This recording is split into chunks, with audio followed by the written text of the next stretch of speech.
Alright, Mopar people, welcome back to the channel. I'm JustMoparJoe.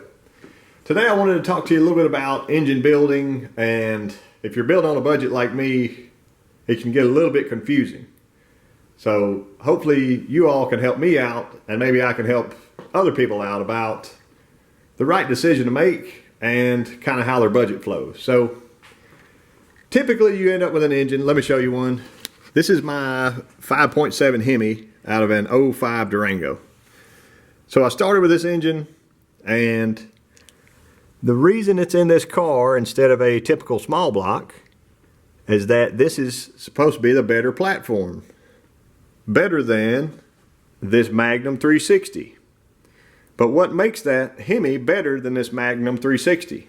The Hemi is actually smaller displacement, so it's a 345 cubic inch versus 360 cubic inch. People are swapping these Hemis in now because they have better heads and better head flow. They're also aluminum heads, so that makes them a little bit lighter, even though they're kind of large. This is kind of the way things seem to be trending lately, is that people are doing Hemi swaps.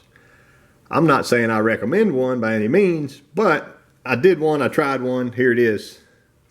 But as this engine sets, with a stock 6.1 liter cam, just a 4-barrel intake, dual plane, and ported heads, it will certainly outperform that 360 Magnum.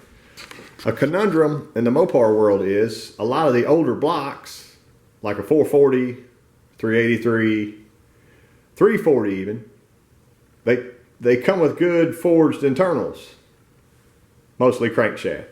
So you can use factory crankshaft, rods, and just buy some pistons and end up making a lot of power. But then you get caught up with head flow.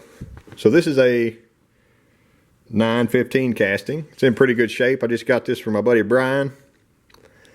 And this is just a good rebuilder. It's a good start. These have never been molested or touched or anything. But I would have to ask myself, and people online argue all the time, should I rebuild this 915 head? It would probably cost me total around $800, maybe $900 for the head work, better valves, springs. I would port them myself. Or should I buy some trick flow heads? The trick flow power port 240 cylinder head for big block Mopar is $1,029 each. So that's about $2,000. So if I'm spending $2,000 on my engine, if I only had that money to spend one way or another, and I had a good set of factory heads that I could work, maybe a 906 or a 915 like this, should I call 440 Source and buy the $2,000 stroker kit that includes a new crank, rods, pistons, rings, and bearings? That's kind of the Mopar conundrum to me, is that everybody's working on a budget. If you have an unlimited budget, go ahead and skip this video. It's not for you, okay?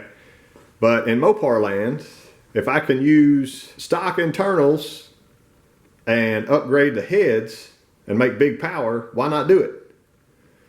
Or do I go back to the old school adage of there's no replacement for displacement? So I just kind of want to get y'all thinking. It's something I've thought about a million times, is that even a small block stroker kit, $2,042.95. And that comes with a forged steel crankshaft.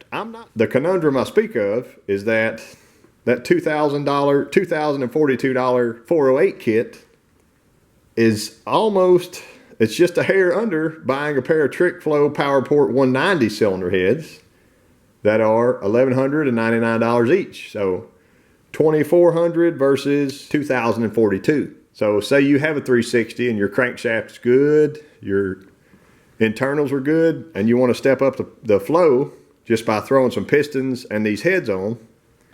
You could do pistons and heads even somewhere around $3,000. So for $3,000, you can have higher compression and good cylinder heads and make good power with a stock crank and rods. Or you can go to CNC Motorsports and buy the 408 kit and use your stock heads that are ported. So which one is better? I don't really know.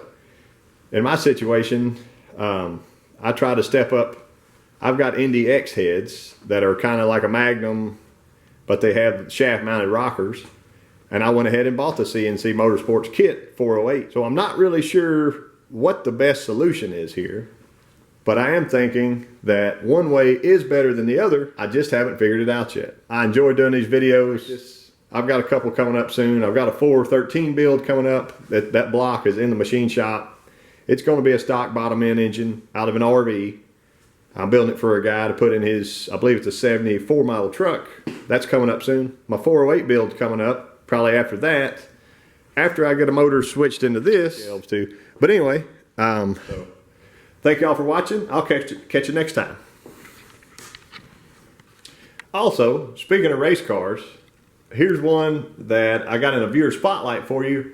It is pretty sweet. That's all I can say. Y'all check them out and see what you think. So this is a 1965 Dodge Dart GT. It is a full chassis car. This belongs to Bill. He is a viewer of mine.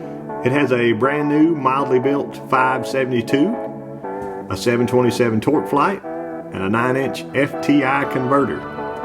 A fabbed 9-inch rear with aluminum center section. Holds a 430 gear and spool. This actually belonged to his dad. He has had this car since the late 70s. He bought it for $50. After he purchased it from someone, they stole the Keystone mags off the front before he could do anything with the car. This is the second chassis under the car. Currently 9 years old. It holds an 850 certification. Growing up, Bill thought that he would never get to drive the car, and now he's the only one that gets to drive it. It started with a 440 street motor they had on an engine stand. Had some head work done and ran at the time the biggest hydraulic cam they could get, around a 525 lid.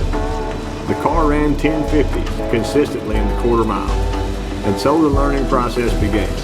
Lots of round losses until he learned what worked for him as far as the lay bar. His plans for the car is to obviously keep it racing and keep it in his family. He'd also like to hit some of the SFG big money races. He doesn't have a channel on YouTube, but he appreciates us showing. Y'all check out this car.